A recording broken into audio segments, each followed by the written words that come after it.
everyone, I'm Kelsey from Wearable Whisperer, and this is my initial Pixel Watch review. Now do note this is not my in-depth review, which I will do after I've had even more time with the watch, but this is just a review where I'm going to share 15 things I think you should know that I've learned after about 48 hours with this smartwatch. So first I'll share the size and weight of my personal device. So here is the weight of the case only. It is actually coming in at 35 grams, which is 1 gram less than the stated weight of 36 grams. And I'm showing a top to bottom height of 40.8 millimeters. And side to side, if you include the digital button, it's about 43 millimeters. And the thickness of my watch is actually 13.85 millimeters, which seems a bit more than the originally stated thickness, which I thought was something like 12.3 millimeters. The next thing to know is how easy or hard it is to change the bands. So this is a brand new and unique band changing mechanism, and it's definitely not as easy as the most recent Fitbit smartwatches like the Sense 1 and 2 and Versa 3 and 4. And for me, it's easier to put these back on than it is to take them off, and putting it back on is actually pretty easy. But taking them off, you have to press this little button here and then slide toward your finger that you're pressing. So for me, it still is taking more effort than I would like, but I think with practice, you'll find it's at least easier than those pin attachment mechanisms like the Versa 2 and Inspire 3 have. So the next thing to know is about actually wearing this and how comfortable it is. So I actually surprisingly find this band to be quite comfortable. I think it's because I don't find Fitbit's Infinity bands to be all that comfortable.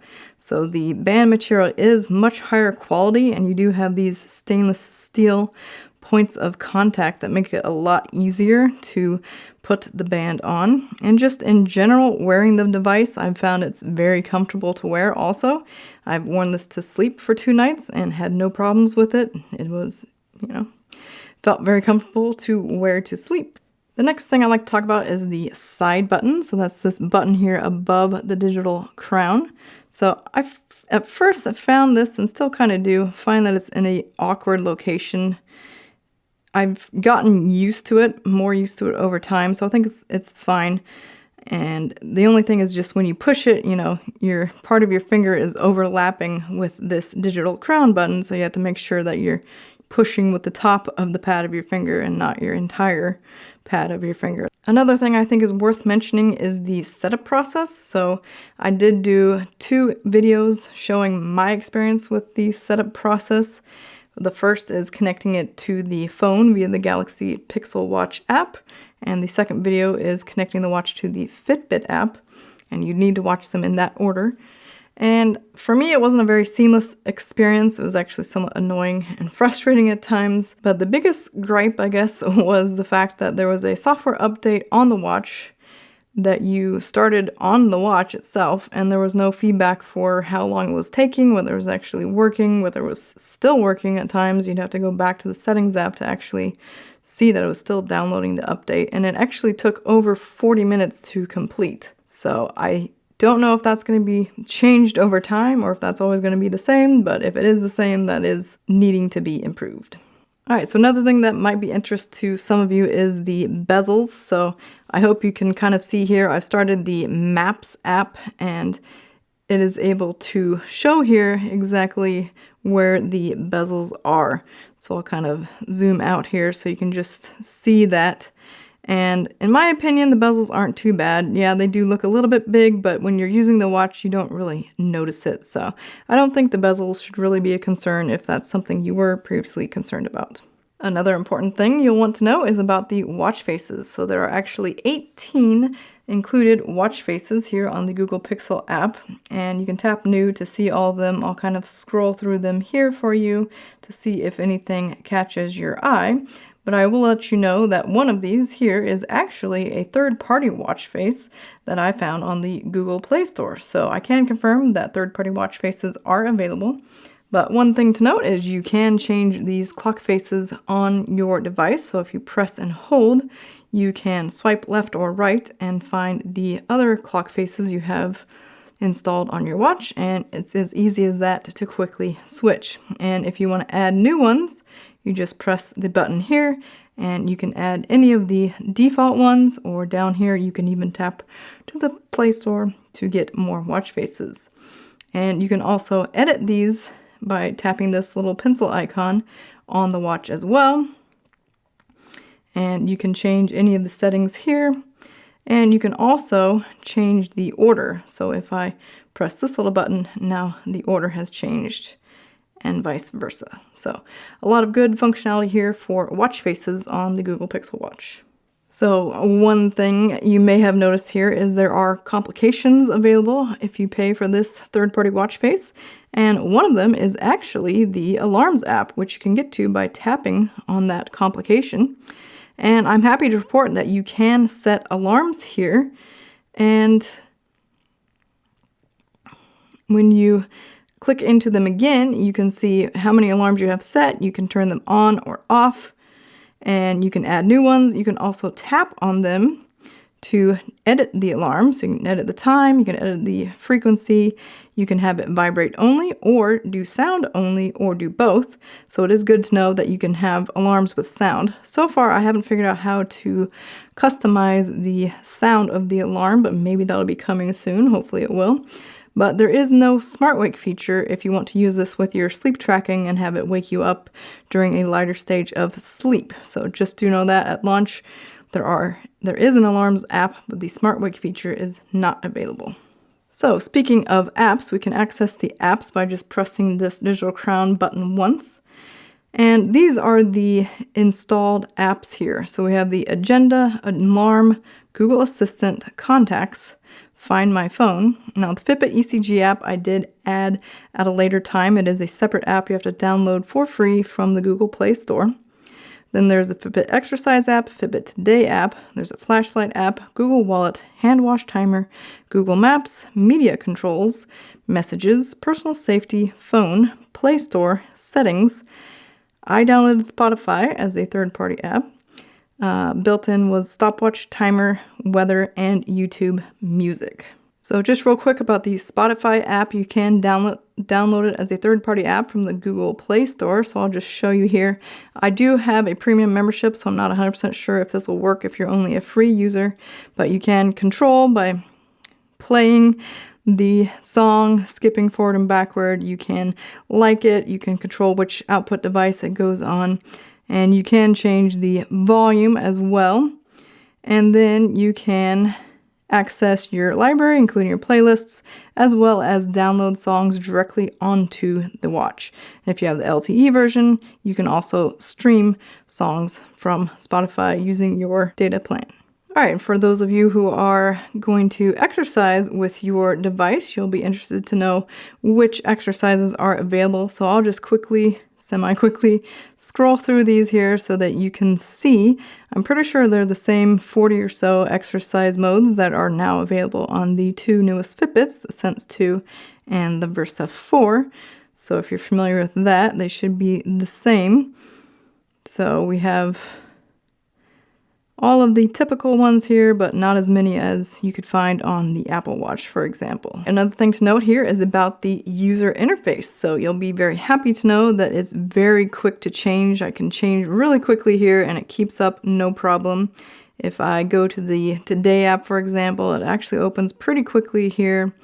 I can also open it from here and we'll see Fitbit Today. Just did the same thing, so I guess maybe we have to go back. There we go. So it's very quick, especially if you're used to the most recent Fitbits. You'll feel like you're moving in light speed, I guess. But also wanted to say that this raise to wake works perfectly. So right now it's on the always on display mode, but if I tilt my wrist, as they call it, every single time it works perfectly, so that's great. And also you can cover the screen with your hand in order to make the display go off or go into always on display modes. One other thing to note is that I haven't found too much customization for like the quick settings here. I would love to be able to tap and drag and change these because there are quite a few here, and I would like to have brightness be available without having to scroll. So maybe that is something that'll change in the future. Also, you can't change any of these quick settings for double pressing or long holding, and I would kind of love it if you could do that as well. So maybe those will be things that could be implemented in the future, but for now, there is no customization there. So you can rearrange the order of these tiles if you would like by just pressing these arrow buttons. You can also delete any that you don't want to keep on your device, and then they won't show up anymore. So there is customization there. I don't think you can change the today tiles though, so maybe that'll be coming in the future. This just tells you to log out, so that is something you can do on the Fitbits, but can't do here on the Pixel Watch as far as I know. So a big part of Google's announcement was about heart rate, and as you can see here, it does indeed take a heart rate measurement and provide you with it once every second. I also did do a quick test of the heart rate accuracy during an outdoor walk the other day, and I was very surprised and almost shocked even at the results. I compared this to my Polar H10 chest strap, and I also compared it to the Apple Watch Ultra. And while I was on the walk and I was glancing at my devices, there were times when the Pixel Watch was actually about 5 or so beats per minute higher than the Apple Watch. And since I'm so used to Apple Watch having the best heart rate, I actually thought, oh, well, I guess the Pixel Watch has just overcompensated now. Now they're going higher because the Fitbit used to always be significantly lower. But then when I plotted my results, I was kind of shocked, honestly, to see that the Pixel Watch actually looks extremely accurate when you compare it to the Polar H10 chest strap. Now, I don't know, I'm going to do more testing. I don't know if that was just me looking at my phone is why the Apple Watch dropped there, or if it actually does drop sometimes. That's something I'll need to explore further with further tests, but this first test has really made me think they actually have improved the heart rate accuracy, and I'm really happy about that, and I think you will be too. Another thing I was kind of surprised to find here is when I go to my sleep score and I tap on one of my nights of sleep and I scroll down, they actually have included the estimated oxygen variation graph in your nightly sleep data. So that does prove there is a blood oxygen sensor included on the Pixel Watch itself. All right, and last but certainly not least is my experience with battery life. So unfortunately, as you'll see here, if you turn on the always on option, it does tell you that the always on screen reduces battery life. So that means that 24-hour battery life will be reduced significantly if you turn on the always on screen. Another thing I was surprised to see was if you want the raise to wake, or they call it tilt to wake, you do get a warning that it also reduces battery life. So I'm guessing the stated 24-hour battery life was not using the tilt to wake. However, I personally haven't found this to be a huge battery drain, at least in my experience. So from my experience, I did not use the always on display. I did use the built-in GPS for about 15 minutes, and I went from about 86% to 15% in 17 hours. So I lost 71% in about 17 hours, which actually was the exact ratio for 100% battery going out in 24 hours. My next charging experience, another 71% loss, but this time it took 30 hours. So I didn't use the built-in GPS, which helped. So I think you will be able to get over 24 hours if you're not getting a ton of notifications, you're not making and taking phone calls all the time, things like that. So for certain use cases, and in my case, I have been able to get over 24 hours. So it definitely is something that will change from person to person and based on how you use your device. All right, so I hope this video helped you. If you have any questions about the Pixel Watch you'd like me to address in a future video, please let me know in the comments below. If you found this video helpful, please give it a thumbs up down below, as it really helps this video and my channel. And consider subscribing if you want to see more Google Pixel Watch videos. Thanks so much for watching, and I'll see you in my next video.